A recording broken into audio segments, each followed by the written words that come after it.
What's happening to the unfortunate people who are viewing this channel? My name is King Tiny X, the narcissistic Drake, and I'll be bringing to you all a what if. Just by the title, you should already know that this what if is about what if Deku was Red Hood. Now, surprisingly, not too many people have done this what if. Only 3 YouTubers actually did this at the time of this recording, and I only watched one by the YouTuber Wildcard4732. I'll admit that I'll probably borrow a couple ideas, but I'll be altering those ideas to where they aren't exact copies in one. And one more thing, gosh, I hate my voice. Izuku was quick listening to this, all the way through. No special superpower like some strange form of healing factor, no super strength, no super speed, just peak human conditioning for the My Hero Academia series. You'll understand what I mean later. So, one of the first changes that will be done in this is that Inko actually enrolls Izuku into martial arts classes from early on after finding out he's quirkless. Dang, I can jump to this beat. After constantly seeing her son come home with bruises, scratches, and burn marks, she ended up having enough. She couldn't bear to see her son in such a condition anymore, which is why she signed him up for martial arts. She hoped he'd be able to better defend himself because of it. Well, it worked. A little too well, actually. The self-defense classes Izuku took were rigorous, and he was able to fight back against several quirked individuals. He was able to adapt his fighting style against each individual with their own unique quirks, targeting weak points, blind spots, redirecting movements. Izuku was able to take down most of his class single-handedly. He was even able to take down upperclassmen as well, gaining more respect and fear as the years went by. He was unpredictable. He was the wild card of his school. The kids knew the only person who could match Izuku in a fight was Bakugo. Their fights would always end up in a draw, something both of them begrudgingly had to admit. But both of them were always wanting to become number one. Neither would accept anything else, anything less than that. Izuku increased his training regimen, trying to learn more skills along the way, but eventually he hit a wall. His masters would always tell him they couldn't teach him anymore. He was incredibly good at learning new moves. It would only take him days to master these moves, and it didn't help much against his rival. Eventually, Izuku had enough and snuck out of his apartment one night in a red hoodie, as you can see here. He had the hood up and was also wearing a mask to cover up his appearance. He honestly just planned on putting a couple more hours into training, perfecting moves, sharpening his skills. Hopefully that would help him against Bakugo, but he knew it wasn't enough. Well, that was the plan originally. He ended up hearing the scream for help and ran to where it was coming from. He saw a young woman being cornered by 3 men who had sly smiles on their faces. He knew what those smiles meant, and he wouldn't just be a bystander here.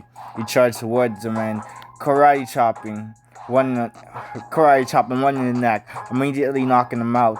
Before the others could react using their quirks to attack, Izuku threw the unconscious one at them, forcing them to halt their movements. He quickly swept another one's legs and kneed them in the face, breaking their nose. The last one actually used his quirk before Izuku could attack, sending out lightning from his hands. But Izuku grabbed the man he just attacked, who was clutching his face, and used him as a body shield. He heard the man scream in pain, but Izuku threw him forward. Then he charged to the last man, punching him in the liver, immediately incapacitating them. Izuku's heart was racing. He was scared and excited at the same time. He took down 3 fully grown men in only a couple moves, and he was only 13 years old. He realized what he could do now in order to beat Bakugo, although it's technically illegal. He was quirkless, and he could say it was all an act of self-defense. He looked back at the woman to see if she was okay. She was still scared, but Izuku assured her he wasn't going to hurt her. She thanked him and ran. Izuku stayed back though. This was just the start of his career as a vigilante. He would get into far worse battles as time went by. His combat experience increased, and he quickly made a name for himself in the streets. He became known as Red Hood, a vigilante who was able to fight against his opponents quickly and brutally, using every single weak point possible.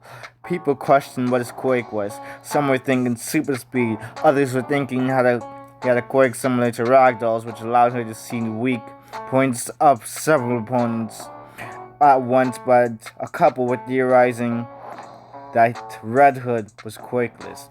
Of course, many laughed at this belief, just at the thought that there was someone quakeless that was this prominent was preposterous.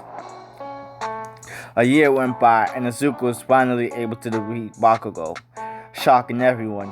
It was official. The strongest person in their school was someone who was quirkless. No one could say anything. They were too afraid of what the boy would do to them, what he was capable of, what the quirkless in general were capable of. It didn't help with the rise of Red Hood. More rumors were spreading of him being quirkless. People mentioning him, never showing any signs he isn't a quirk, not even the slightest. This unnerved some, especially with how he fought in a Red Hood. Yeah, real creative name there. Nobody knew what Izuku actually did behind the scenes, so no one was aware he was actually Red Hood. The brutal vigilante. The further down the vigilante route he went, the more he realized how corrupt society was. He did end up encountering the Yakuzas. He ended up being the leader of the group, Kaichi Saikai. The first person he couldn't figure out a way to defeat just by using his hand-to-hand combat experience. He hated it, especially because of how he found out they were using the little girl's blood to create quake destroying bullets. He hated it, but the man's quirk was just too strong. He had to go about saving the little girl in a different way than directly. That's when you realize something he'd never tried before. Fight fire with fire. Firearms in this case. After taking on some of the smaller Yakuza groups, Izuku was able to get his hands on some new equipment, 2 Desert Eagles and a P90. Not only that though, Izuku was able to get his hands on a new suit that was also bulletproof and much cooler.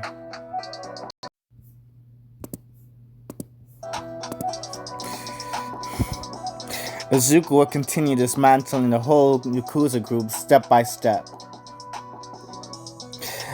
climbing up the Yakuza group's rankings until he was confident enough to combat the leader again. But first, he would have to go up against his goons. He was overconfident though. He didn't put enough research into learning about their quirks, since he ended up getting one of his guns stolen by one of the goons.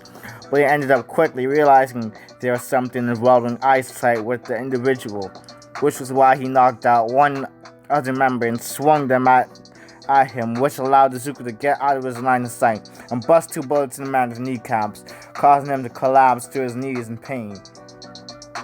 But Izuku got behind him, hitting him in the head with enough force that knocked him out and gave him a concussion.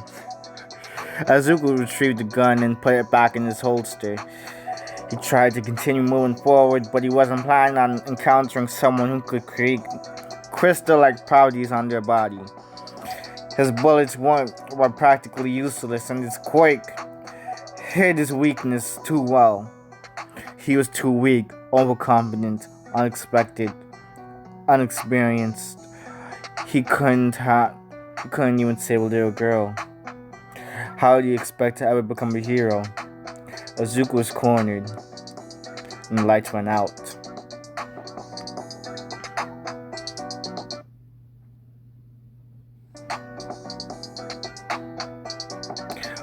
Well, that's part 1, people. Tell me what you think, and let me know any other what-if ideas you have. Remember to like, share, and subscribe. A young boy trying to make a little bread off of this YouTube career if everything goes well. You know what I'm saying? Yeah, you know what I'm saying.